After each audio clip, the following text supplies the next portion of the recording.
अस्सलाम वालेकुम वरहमतुल्लाहि वबरकातुहू।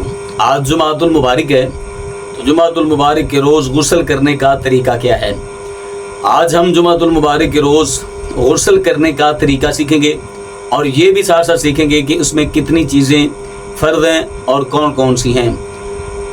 85% लोग हैं जिनको गुस्ल के फ़राइज़ का नहीं पता, यानी कि उनको ये नहीं पता कि गुस्ल में कौन कौन सी चीज़ें फ़र्ज़ हैं।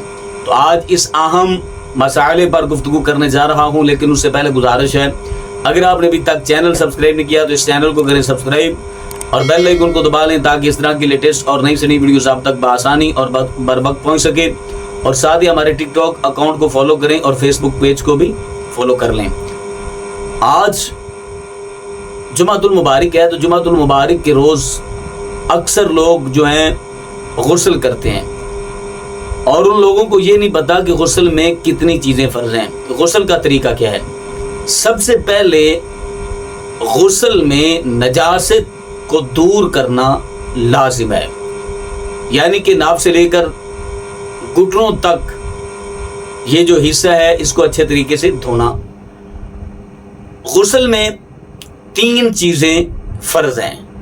नंबर 1 कुली करना, नंबर 2 नाक में पानी चढ़ाना और नंबर 3 पूरे जिस्म पर अच्छे तरीके से पानी बहाना ताकि जिस्म का कोई हिस्सा भी खुश्क ना रह जाए।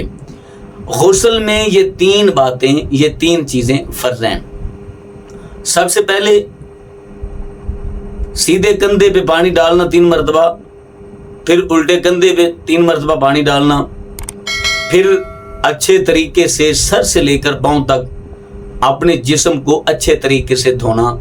उसके बाद अगर साबुन वगैरह इस्तेमाल करना चाहें तो करें, वगरना साबुन इस्तेमाल करना ज़रूरी नहीं है।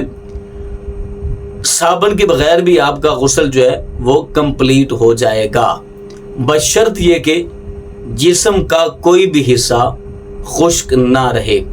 तो जुमातुल मुबारक हो या गैर जुमातुल मुबारक हो, जुमे के दिन गुस्ल करें तो तरीक़ाकार यही होगा। अगर जुमे के अलावा किसी दिन गुस्ल करें तो तरीका यही होगा। और ये 3 फ़राइज़ जो हैं इनका अदा करना ज़रूरी है। अगर इनमें से कोई एक भी रह गया या कंप्लीट ना हुआ तो आपका गुस्ल मुकम्मल नहीं होगा। तो मुझे उम्मीद है कि आपको गुस्ल का तरीका आ गया होगा। अपना अपनी फैमिली का ढेर सारा ख्याल कीजिएगा। अल्लाह निगहबान।